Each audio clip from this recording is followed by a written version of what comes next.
जो मैं बता रही हूँ सुनो, ठीक है ना। तो ये वहाँ हिंदी बताती हूँ डायरेक्ट, ठीक है ना। तो ऐसा ही है कि मैं किसी काल में नहीं था, तू नहीं था, अथवा ये राजा लोग नहीं थे, और ना ऐसा ही है कि इससे आगे हम सब नहीं रहेंगे। मैं नहीं थी ऐसा भी नहीं है, तुम नहीं थे ऐसा भी नहीं है, और अभी हमें और अभी हम आगे नहीं रहेंगे ऐसा भी नहीं है। मतलब हम पहले भी थे, अभी भी और आगे भी रहेंगे। हम मतलब चेतना, ठीक है। इसे गणेश को ये आत्मा किसी काल में भी ना तो जन्मता है और ना मरता ही है, तथा ना यह उत्पन्न होकर फिर होने वाला ही है, क्योंकि यह अजन्मा, नित्य, सनातन, पुरातन है। कभी इसका जन्म नहीं होता है, ये हमेशा होता है, कई सदियों से चला आ रहा है, सब जितना पुराना हो सके उतना पुराना है। चेतना शरीर के मारे जाने पर भी ये नहीं मारा जाता है। इससे मुझे ये चीज़ समझ में आई कि वायरस हो, मक्खी हो, मच्छर हो, हाथी हो, इंसान हो, डायनासोर हो, कुछ भी हो, शरीर का रूप छोटा बड़ा होता है। जो चेतना है उसका कोई रूप नहीं है, कोई रंग नहीं है, कोई अस्तित्व है पर कोई पैमाना नहीं है इस पर उसे माप सके। कोई रंग, रूप, साइज़ या कोई शस्त्र से उसे काट नहीं जा सकता, किसी वायु से उससे इधर उधर नहीं किया जा सकता है, ना आग से जलाया जा सकता है। अव्यक्त है, जिसे व्यक्त भी ना किया जा सके। जो दिखाई नहीं दे सकता उसे हम कैसे व्यक्त करेंगे। जो बस बोल रहा है, महसूस कर रहा है, ये जो है वो चेतना है, हर एक प्राणी में, हर एक चीज़ में। और सेम टू सेम ईश्वर भी यही कहा गया है। ईश्वर को ना काटा जा सकता है, ना मारा जा सकता है, ना देखा जा सकता है, ना समझा जा सकता है, अव्यक्त है। ईश्वर और चेतना एक ही है। ये चीज़ मुझे समझ में आई है बस। नेक्स्ट आपको भी कुछ समझ में आया। इसको जब भी पढ़ती हूँ हमेशा कुछ नया निकल के आता है। खतरनाक चीज़ है तो ये पता नहीं क्या है, ठीक है।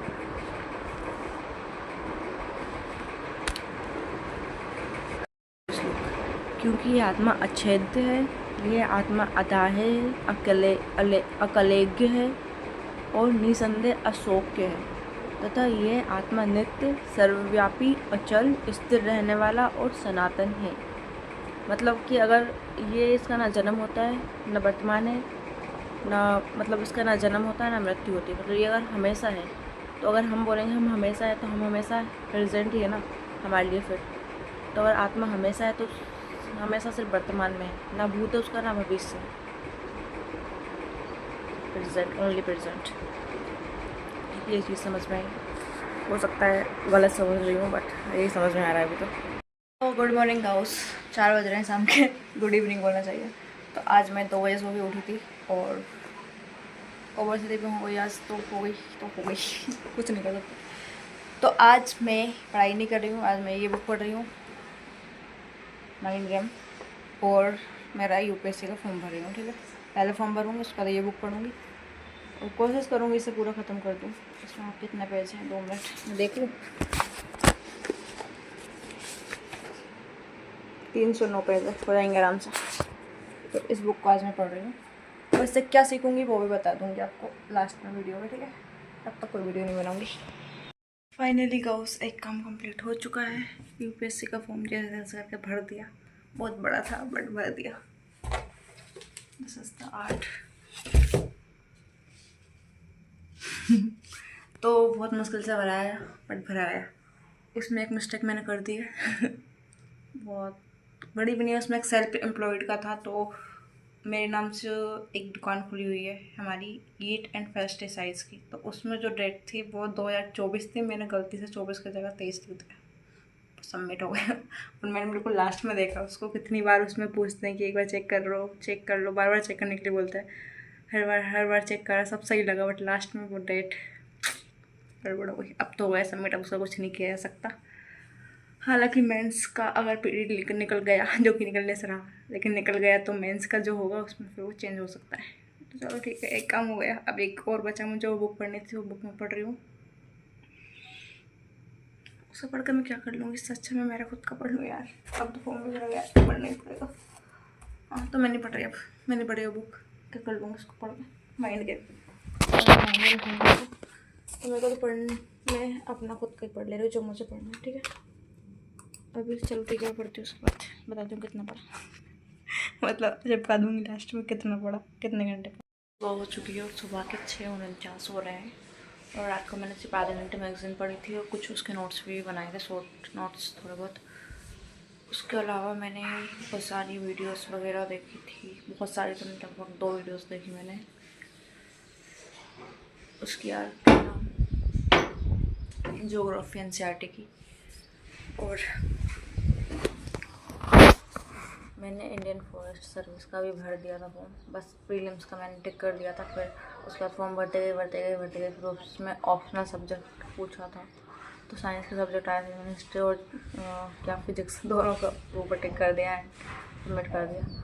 तो पढ़ा मैंने कितने 2 साल हो गए मैंने वो केमिस्ट्री पढ़ी और ना ही मैंने फिजिक्स पढ़ी है, इसलिए तो मैंने थोड़ी बहुत वो वीडियोस वगैरह भी थोड़ी बहुत देखने में बहुत टाइम वेस्ट कर दिया। तो अब मैंने डिसाइड कर लिया कि फॉर्म भरने के बाद समझ में आ रहा है कि अरे ऐसे जो मैंने फॉर्मेट बनाया हुआ है वो मैंने कहाँ कॉपी, चलो अपने व्यक्ति उसके अकॉर्डिंग नहीं हो पाएगा, तो मैं उसको पूरा कैंसिल कर दूँगा। अब यहाँ से मैं सबसे पहले वीडियो लेक्चर्स देखूँगी, मेरे पास रिकॉर्डेड सारे वीडियो लेक्चर्स हैं उनको देखूँगी। उसके बाद उन्हीं में अटैच्ड है नोट्स को पढ़ूँगी और फिर उसी में हर एक लेक्चर के बाद 5 क्वेश्चन है।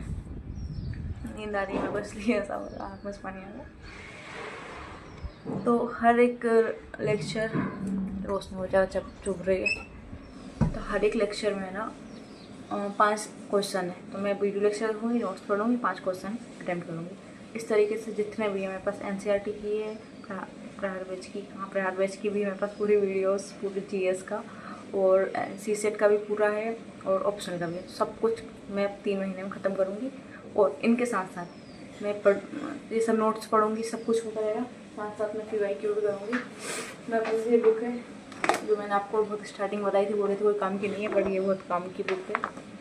आपको मेरा फेस ही नहीं दिख रहा, इसको खोलना ही पड़ेगा। तो ये इसमें बहुत सारे क्वेश्चन हैं और सीसेट में मेरी कमांड कॉम्प्रीहेंशन के ऊपर बहुत अच्छी है, जिसमें पूर्व धारणा क्वेश्चन अभी यूपीएससी बहुत ज़्यादा पूछ रहा है, जो कि मेरा थोड़ा वीक पॉइंट है, तो उसके ऊपर बहुत ज़्यादा काम करना पड़ेगा मुझे, तो उसको मैं स्ट्रॉन्ग करूँगी।